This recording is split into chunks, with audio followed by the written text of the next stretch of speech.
The emergency signal cut through space like a scream in the dark. It bounced from relay station to relay station across the galaxy, carrying with it the desperate plea of a dying world. The signal reached the Grand Council chamber on Proxima Prime, just as the morning session began. Ambassador Thexani of the Centauri Republic stood before the massive holographic display. The tall, blue-skinned alien's forearms gestured frantically as he spoke. Honored members of the Council, the situation grows worse by the hour. The Zephyrian colonies in the Kepler 442 system are under attack.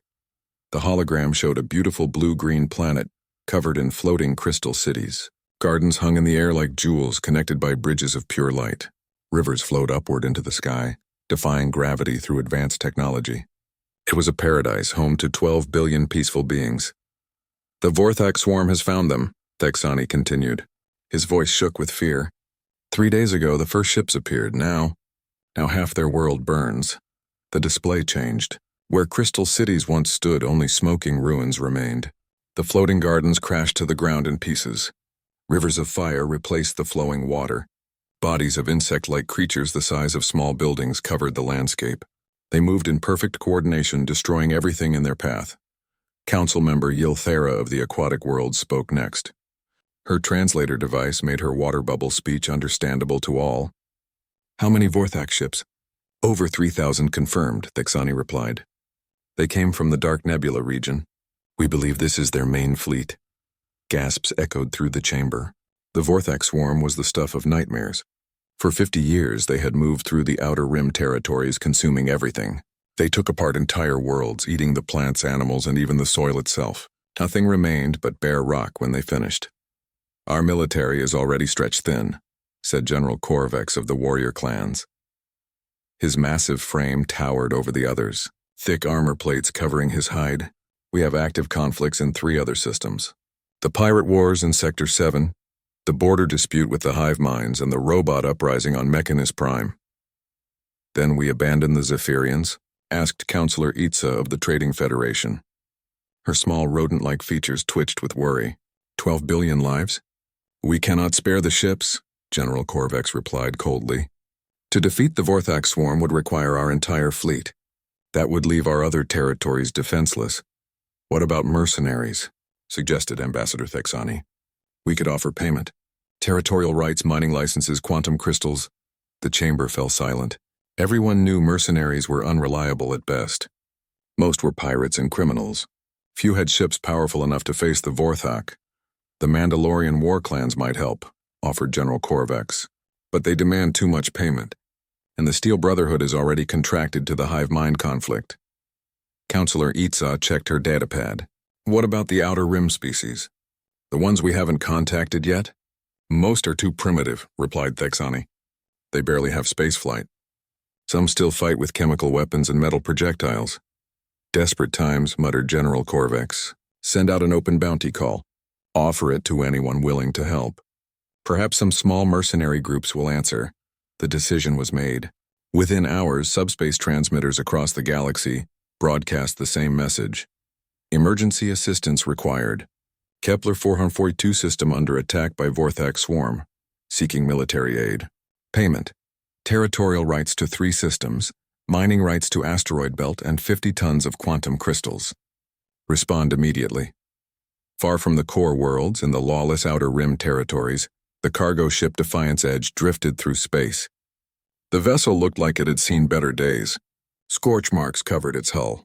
Patches of different colored metal showed where repairs had been made. Inside, the ship was cramped but functional. Captain Sarah Chen sat in the pilot's seat, her dark hair pulled back in a practical ponytail. Her brown eyes focused on the navigation charts displayed on her screen. Behind her, the rest of her crew worked at their stations. Captain, called out Rodriguez from the communication station. I'm picking up something on the emergency channels. Sarah turned around. Mike Rodriguez was her second in command, a stocky man with graying hair and steady hands. He had been a soldier before joining her crew. What kind of something? Sounds like a bounty call, big one. The Galactic Council is asking for help. That got everyone's attention. Dr. Elena Vasquez looked up from her medical station. The tall woman with olive skin and intelligent green eyes raised an eyebrow. The Council? They never ask for outside help. Play it, Sarah ordered. The message filled the ship's speakers. When it finished, the crew sat in stunned silence. Vorthak swarm, whispered Tommy Kim from the engineering station. The young Asian man's face had gone pale. I've heard stories about them. They eat everything. 50 tons of quantum crystals, said Rodriguez slowly. That's enough to buy our own fleet. If we survive to collect it, added Elena. Sarah stood and walked to the main display. She pulled up star charts showing the Kepler 442 system. It was far from any major trade routes in a region most species avoided. The Zephyrians kept to themselves, trading only in agricultural products and art. What do we know about the Zephyrians? She asked. Elena accessed the ship's database. Peaceful species. Evolved in low gravity. They're tall, thin, with translucent skin. No natural predators on their world. They've never fought a war. Against the Vorthak swarm, Rodriguez added grimly. It's suicide. Maybe, Sarah said. Or maybe it's opportunity. When was the last time the Council offered territorial rights to anyone? Never, replied Tommy. They keep the good systems for themselves. Sarah studied the data. The flight to Kepler 442 would take 6 days at maximum speed. By the time they arrived, the situation might already be hopeless. But something about the mission called to her. Maybe it was the thought of 12 billion innocent people dying. Maybe it was the promise of enough payment to set them up for life. The Council message said they're looking for anyone willing to help, she said finally. They didn't specify military experience or ship class. Because they're desperate, Elena pointed out. No professional military force will take this job. Good thing we're not professional military, Sarah replied with a grin. Rodriguez, plot a course for Kepler 442, maximum speed. Captain, Tommy protested, we're a cargo ship. We have basic shields and a few laser cannons. The Vorthak have warships.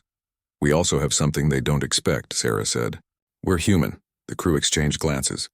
In the 5 years since Earth had made contact with galactic civilization, humans had gained a reputation. They were considered weird, unpredictable, and slightly crazy. Most alien species found humans disturbing. Their eyes pointed forward like predators. They came from a world so dangerous that other species called it a death world. The Vorthak have been terrorizing the galaxy for 50 years, Sarah continued. They've defeated every military force sent against them. They expect traditional tactics, traditional thinking. And we're not traditional, Rodriguez said, understanding. Exactly. Set course for Kepler 442. Let's go show the galaxy what happens when you mess with the neighbors. The Defiance edge turned toward the distant star system. Behind them, Earth hung in space. A blue marble covered in storms, earthquakes, volcanoes, and a million other ways to die. It was home to creatures that hunted in packs, survived in environments that would kill most galactic species, and never gave up. The galaxy was about to learn why Deathworlds produced the most dangerous predators of all. The Defiance Edge dropped out of hyperspace at the edge of the Kepler 442 system. What greeted them was a scene from a nightmare. Jesus Christ, Rodriguez whispered from his station. The main screen showed the Zephyrian homeworld. Half the planet glowed with fires that could be seen from space. Massive ships shaped like giant insects swarmed around the world. They were dark and angular, covered in spikes and organic-looking growths. Each ship was easily 3 times the size of the Defiance Edge. I count 2,700 Vorthak vessels, reported Tommy from sensors. Maybe more. They're everywhere. Dr. Elena Vasquez pulled up detailed scans. The planet's surface temperature has risen 15 degrees in the past week. They're burning everything. Captain Sarah Chen studied the tactical display. The Vorthak ships moved in perfect formation, like a school of fish or a flock of birds. No individual commands needed to be given. They acted as one mind controlling thousands of bodies. Any sign of surviving Zephyrian forces? She asked. Negative on military ships, Tommy replied, but I'm detecting some civilian vessels hiding in the asteroid belt. Open a channel to them. The main screen flickered and changed. A tall, thin alien appeared. Ambassador Veltar of the Zephyrian people looked like he was made of glass. His skin was completely transparent, showing the flowing fluids beneath. 4 arms extended from his torso, each ending in delicate hands with too many fingers. His large eyes were silver and reflected light like mirrors. Unknown vessel, Veltar spoke, his voice like wind chimes. You must leave immediately. This system is lost. The swarm cannot be stopped. This is Captain Sarah Chen of the Earth vessel Defiance Edge, Sarah replied. We're here to help. Veltar's 4 eyes blinked in sequence. Earth, I am not familiar with this world. Are you part of the Council forces? We're independent contractors. We answered the bounty call. The alien's transparent features showed confusion. You are only one small ship. The swarm has thousands of vessels. They have been attacking for 7 days. Our cities are gone. Our people, his voice broke like crystal shattering. How many survivors? Elena asked gently. Perhaps 2 million out of 12 billion, Veltar replied. We are scattered across 17 asteroids and 3 moon bases. We have no weapons, no shields. Only civilian ships meant for transport. Sarah leaned forward. Tell me about the Vorthak. How do they fight? They simply attack. Like a tide of destruction. Their ships ram our vessels. Their soldiers swarm over everything. They feel no fear, no pain. They coordinate perfectly. What's their ground deployment like? Veltar looked confused. Ground deployment? How do they operate on the planet's surface? They land in massive waves. Thousands at once. Their warriors are each the size of your entire ship. They have natural armor and acid weapons.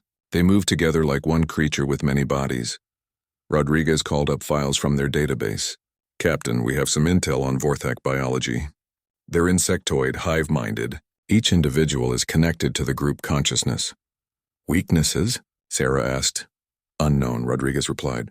Every military force that's fought them has been destroyed. Sarah turned back to Veltar. We need to see the planet's surface. Can you provide us with detailed scans? Why would you wish to go there? It is death. The swarm has made the surface uninhabitable. Uninhabitable how? Veltar's 4 arms gestured helplessly. The atmosphere is now toxic. Acid rain falls constantly. The temperature fluctuates between freezing and boiling. Methane geysers erupt without warning. Volcanic activity has increased tenfold. Elena, Rodriguez, and Tommy exchanged glances. What the alien described sounded like a harsh environment, but not impossible. What's the gravity like? Tommy asked. 0.75 standard, Veltar replied. But that is irrelevant. No living being can survive on the surface now. We can, Sarah said simply. Veltar stared at her through the screen. Impossible. You appear to be carbon-based life forms. The conditions would kill you in minutes. What kind of world do you come from? Elena asked the alien. Zephyr was perfect. Gentle breezes, warm sunshine, crystal clear water. The temperature varied only 3 degrees throughout the year. No dangerous weather, no predators, no diseases. Paradise. Rodriguez pulled up Earth's environmental data. Captain, want me to show him our homeworld stats? Do it. The tactical display changed to show Earth's information. Veltar read the data and his silver eyes grew wide with horror. This cannot be correct, he said. Temperature variations of 80 degrees. Storms with winds over 300 kilometers per hour. Volcanic eruptions. Earthquakes. Poisonous creatures.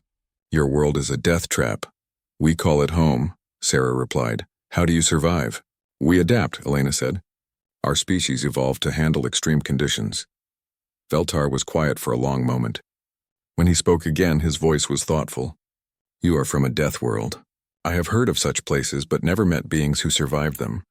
The Vorthak have been successful because they fight civilized species, Sarah explained. Races that evolved in safe environments. You've never had to develop survival instincts, and you have. Every day of our lives. Sarah stood and walked to the tactical display. She studied the Vorthak ship formations and movement patterns. The insect ships moved in waves like water flowing downhill. They followed predictable paths, always choosing the most direct route to their targets. They're not actually very smart, she said after a while. They're just overwhelming. Pure force and numbers. The galaxy's military forces have failed against them, Veltar pointed out. Because they've been fighting them like a military force, Rodriguez realized. Ship-to-ship formation against formation. Exactly, Sarah agreed. But we're not military. We're survivors.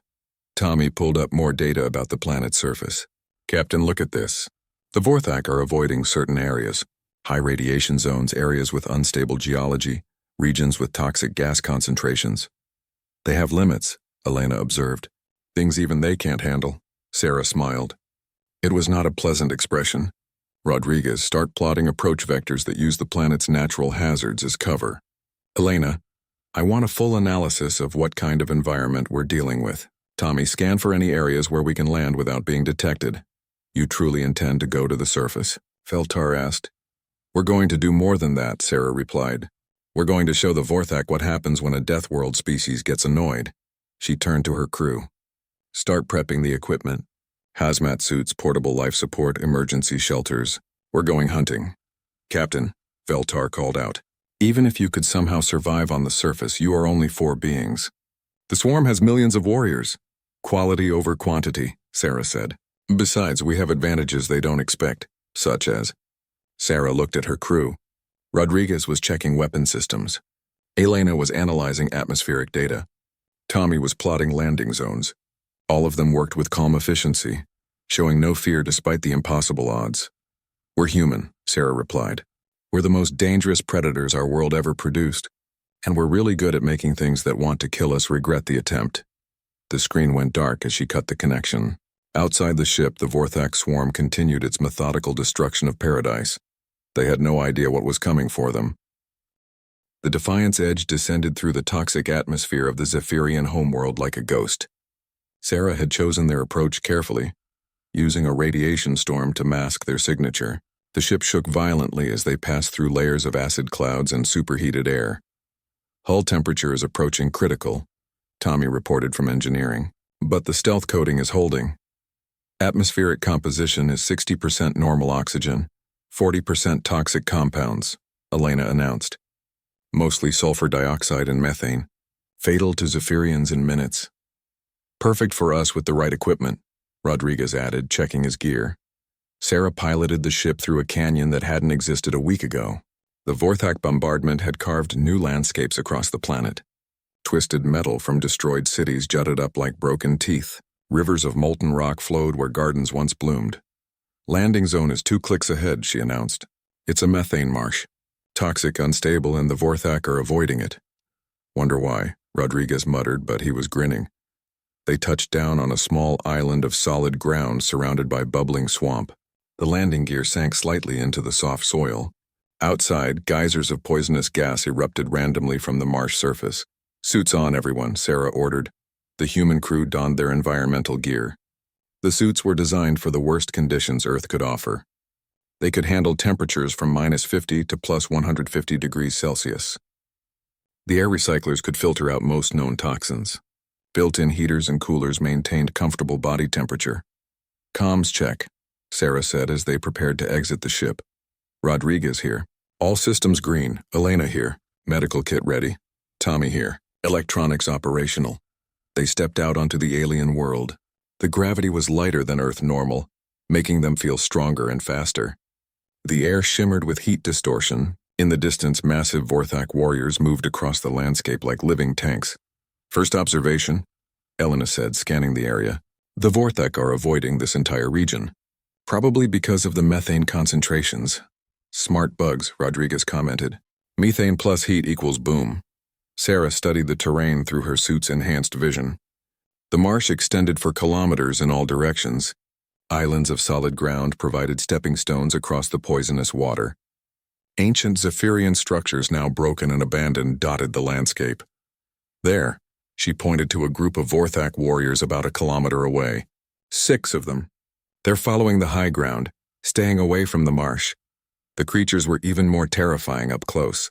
Each one stood 4 meters tall and 8 meters long. Their bodies were covered in chitinous armor plates that gleamed black in the toxic light. 6 legs carried them forward with mechanical precision. Acid dripped from weapons mounted on their backs. They move like soldiers, Rodriguez observed. Formation walking, regular intervals, constant scanning. But they're predictable, Sarah replied. Watch their patrol route. For the next hour, they observed the Vorthak patrol. The creatures followed the exact same path every time.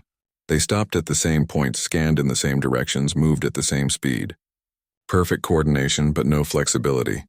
Hive mind weakness, Elena noted. They can't adapt to unexpected situations quickly. Time to test that theory, Sarah said. Rodriguez, you're with me. Elena, Tommy, monitor from here and be ready to extract us if things go wrong. Sarah and Rodriguez moved through the marsh like ghosts. Their suits' camouflage systems blended them into the toxic landscape. They used the terrain expertly, staying low, moving during geyser eruptions to mask their sounds.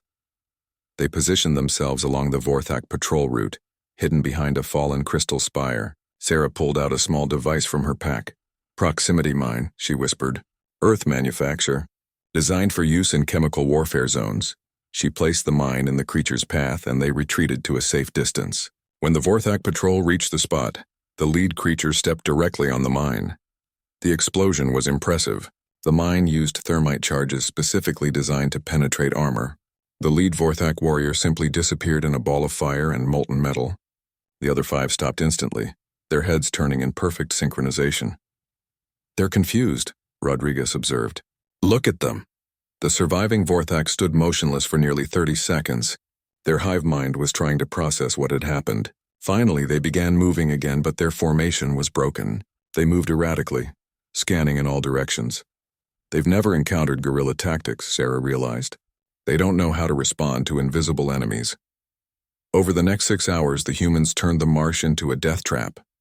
They used the methane geysers to create explosive ambushes. They rigged fallen debris to collapse on passing patrols. They used the toxic environment itself as a weapon. The key was mobility. The Vorthak were heavily armored but slow.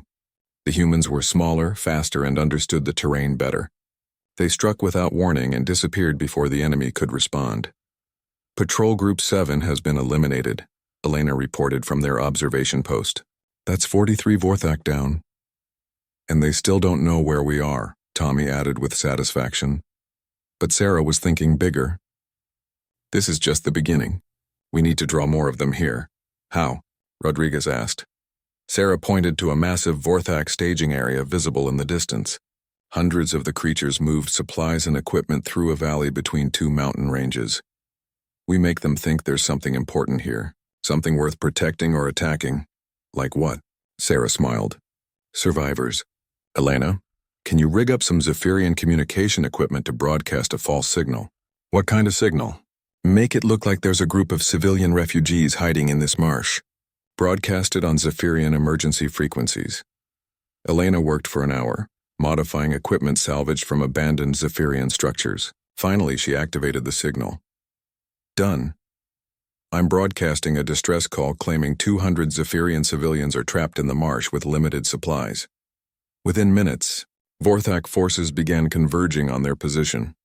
Hundreds of the insect warriors moved toward the marsh from all directions. "They're taking the bait," Rodriguez observed. "Good," Sarah replied.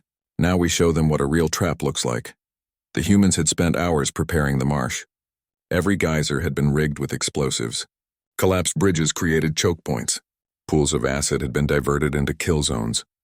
The entire area had become a maze designed to funnel enemies into predetermined locations. "Remember," Sarah told her team as they took positions, "we're not trying to kill all of them. We're trying to teach them fear." The first wave of Vorthak entered the marsh in perfect formation. They moved confidently, expecting to find helpless refugees. Instead, they found hell. Explosions erupted beneath their feet. Acid sprayed from hidden nozzles. Geysers burst at precisely the wrong moments, cooking the creatures in superheated gas. The orderly formation collapsed into chaos. But the humans were just getting started. Rodriguez triggered a landslide that buried an entire squad. Elena released a cloud of Earth-manufactured toxins that burned through even Vorthak armor. Tommy used electronic warfare to disrupt their coordination signals, and Sarah moved through it all like a hunter, picking off isolated targets with precisely placed shots. "The hive mind is panicking," Elena reported. "Their coordination is breaking down." Indeed, the Vorthak were no longer moving in formation. Individual creatures ran in random directions trying to escape the trap. Some attacked each other in their confusion. The perfect unity of the hive mind was shattered. "Phase 1 complete," Sarah announced. "Now they know there's something in this marsh that can kill them. Something they don't understand." She looked at her crew with satisfaction. They had eliminated over 200 Vorthak warriors without losing a single human. More importantly, they had introduced something new to the swarm's experience: uncertainty. "What's Phase 2? Rodriguez asked. Sarah pointed toward the Vorthak main base, visible as a dark stain on the horizon. "Now we go hunting queens." The humans melted back into the toxic landscape, leaving behind a marsh full of Vorthak corpses and a hive mind that, for the first time in its existence, knew what it meant to be afraid.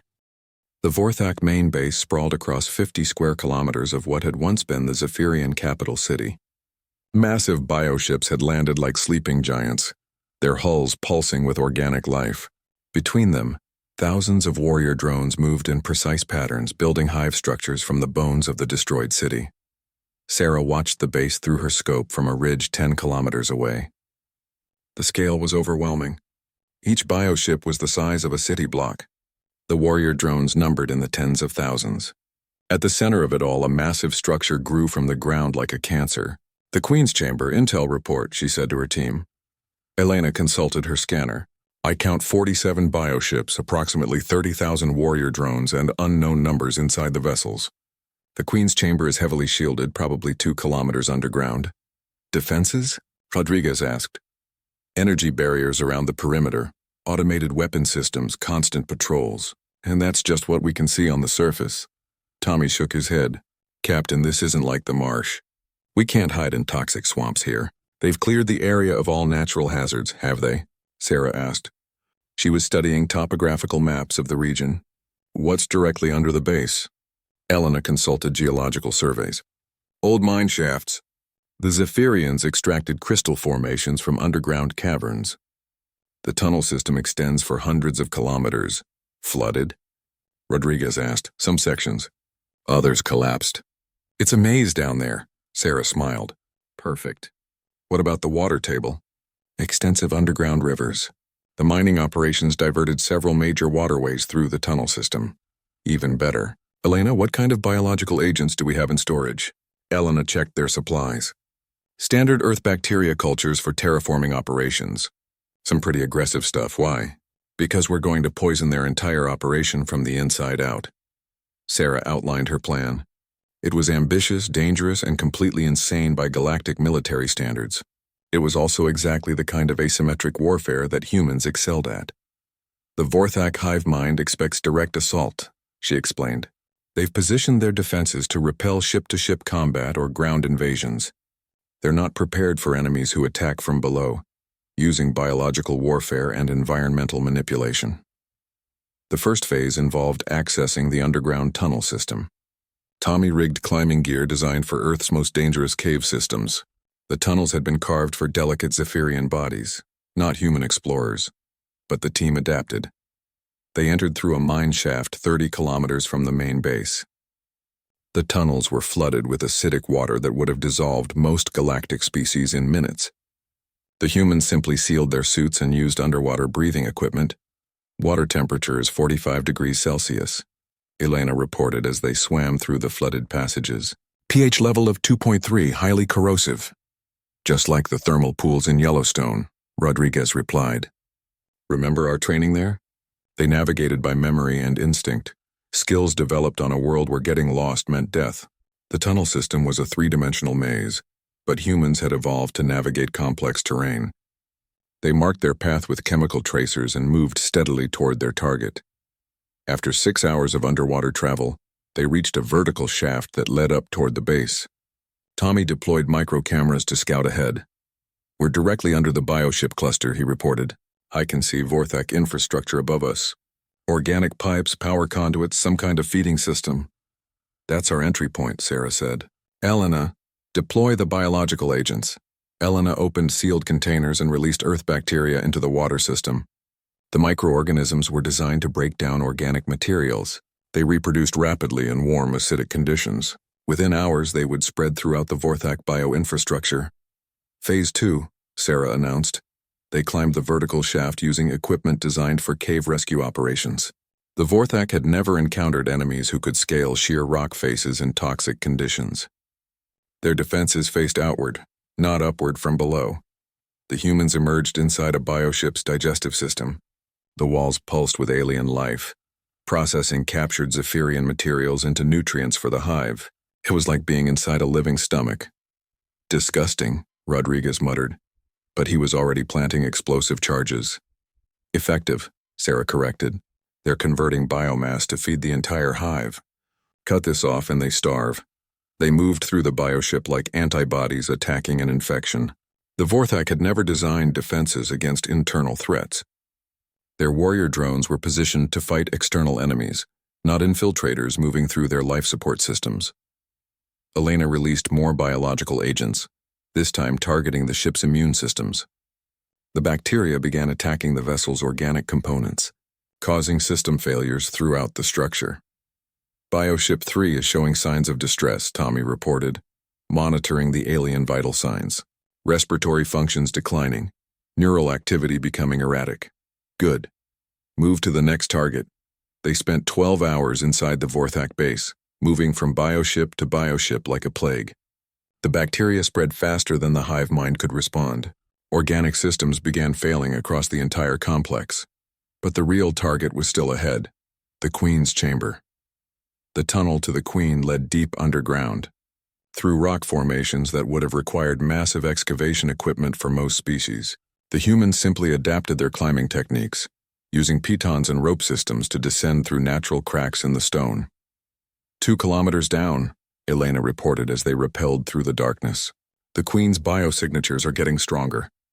The chamber itself was a cathedral of flesh and bone. The Queen dominated the space, a creature the size of a building, constantly laying eggs that would become new warrior drones.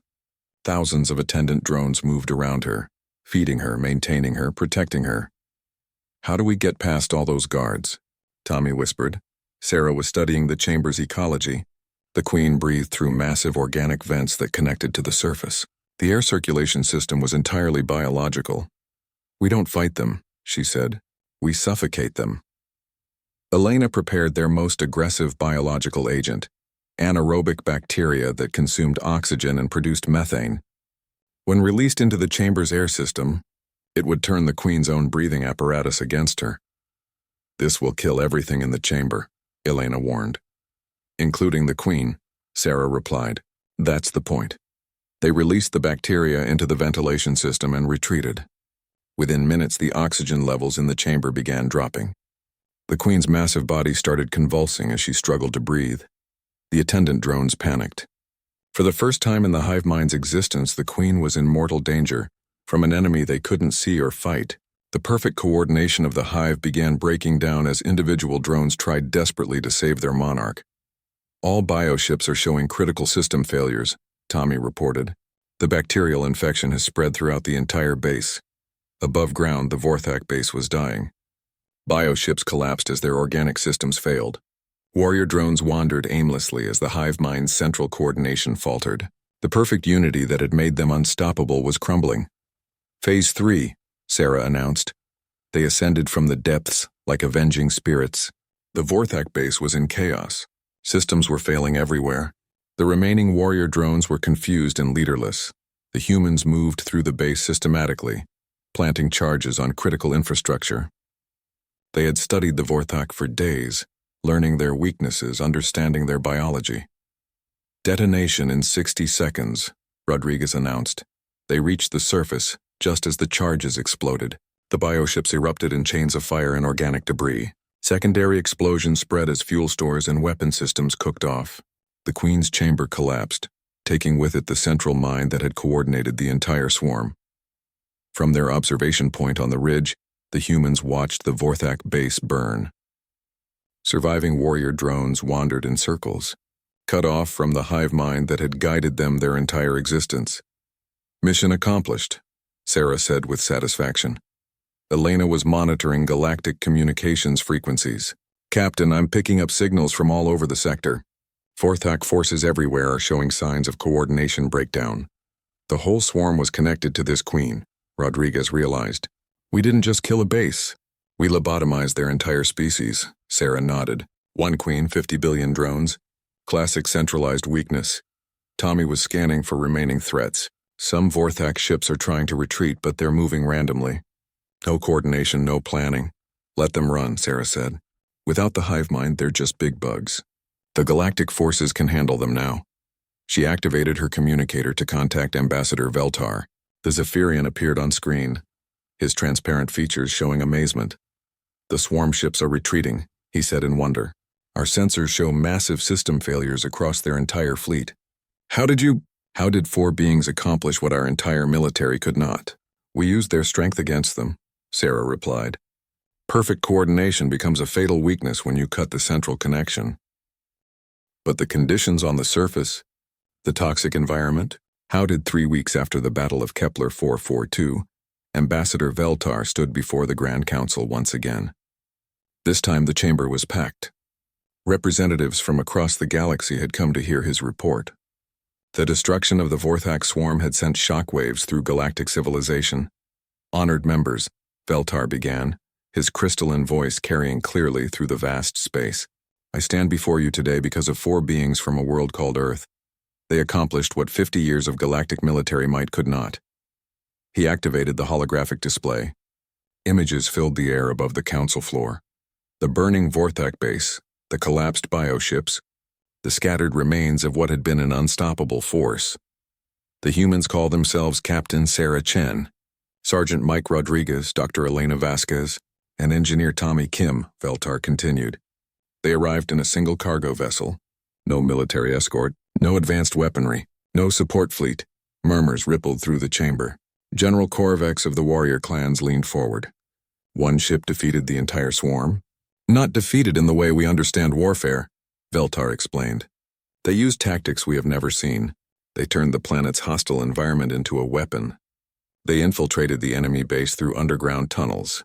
They used biological agents to poison the swarm's infrastructure from within. Counselor Itza of the Trading Federation spoke up. Biological warfare is forbidden by galactic law. They used bacteria from their own world, Veltar replied. Naturally occurring microorganisms that break down organic matter. To them, it was simply environmental management. The hologram showed recordings from the battle, the humans moving through toxic swamps that would have killed most galactic species, swimming through acidic water in simple protective suits, climbing vertical rock faces in complete darkness. These beings evolved on what we classify as a death world, Veltar continued. Their planet's surface temperature varies by 80 degrees. It experiences violent storms, volcanic eruptions, earthquakes, and toxic atmospheric events. They consider this normal. Impossible, declared Ambassador Thexani. No intelligent species could evolve under such conditions. And yet here is the evidence, Veltar replied. He displayed Earth's environmental data. The numbers that had shocked him before now stunned the entire council. They call their world Earth, he said. It orbits a variable star. Its surface is 70% covered by corrosive salt water. Massive continents drift across the surface, causing constant seismic activity. The atmosphere contains 21% oxygen, making it highly combustible. Dr. Yilthara of the Aquatic Worlds consulted her datapad. These readings cannot be accurate. The radiation levels alone would sterilize most biospheres. The humans showed me recordings of their homeworld, Veltar said. Creatures the size of bioships living in their oceans. Predators that hunt in organized groups. Plants that grow in temperatures that would melt our cities. The hologram changed to show Earth itself. Blue oceans, green continents, white clouds swirling in massive storm systems. To most galactic species, it looked like a vision of hell. This is where they come from, Veltar said quietly. And this is why they succeeded where we failed. General Korvax stood, his massive frame imposing even among the diverse council members. You are suggesting that their primitive conditions gave them advantages? I am stating facts, General. The Vorthak swarm terrorized our galaxy for 50 years. They defeated every military force sent against them. But they had never encountered a species that fights like the humans. How do they fight? Asked Counselor Itza. Veltar paused, choosing his words carefully. They do not fight like civilized beings. They fight like predators. They use stealth, deception, environmental manipulation. They strike without warning and disappear before retaliation is possible. They turn their enemies' strengths into weaknesses. The chamber fell silent as the implications sank in. Most importantly, Veltar continued, they do not give up, ever. When faced with impossible odds, they adapt. When confronted with hostile environments, they thrive. When told something cannot be done, they prove it can be. Ambassador Thexani consulted his files. What is their current status? Are they still in our space? Captain Chen and her crew remained at Kepler 442 for 2 weeks, helping with rescue operations. They saved an additional 300,000 Zephyrian refugees from damaged space stations. They then departed for the Outer Rim territories. Did they collect their payment? They refused most of it. They took only enough quantum crystals to fuel their ship and repair their equipment. They said the territorial rights should go to Zephyrian refugees who need new worlds to settle. This caused another stir in the chamber. Mercenaries who refused payment were unheard of in galactic civilization. General Korvax frowned. What did they want in return? Nothing, Veltar replied. When I asked Captain Chen why they had helped us, she said, because it was the right thing to do. The general's expression suggested he found this answer deeply suspicious. Counselor Itza pulled up communication logs. We have been receiving requests from across the galaxy. Pirates operating in the asteroid fields of doom. Raiders hiding in the radiation shadows of binary pulsars. Conflicts on worlds too hostile for our forces to operate. And, prompted General Korvax, they are all asking for the humans. The chamber erupted in discussion. The implications were staggering. If humans could operate in environments that defeated conventional forces, they could solve problems that had plagued the galaxy for centuries. Order, called the council speaker. Ambassador Veltar, what is your official recommendation? Veltar straightened his forearms in a gesture of formal declaration. I recommend that the species designation for Earth humans be changed from primitive Deathworld survivors to Deathworld specialists. Meaning? They should be classified as a unique resource.